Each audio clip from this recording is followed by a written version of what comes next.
หมากม้อนไข่ egg fruit. It looks like a egg yolk and it tastes very sweet and nutty flavor. อันนี้เป็นอาหารวางตอนเช้าเนาะกินตอนเช้าแล้วก็กินอาหารวางก่อนเข้าเที่ยงหมากม้อนไข่ผู้ดีสุดเหลืองเฮ้ออยู่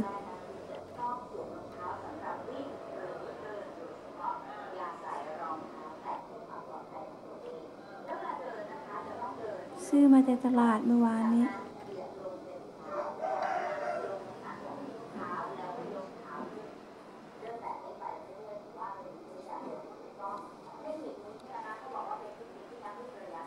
มาเด้อมากินน้ำกัน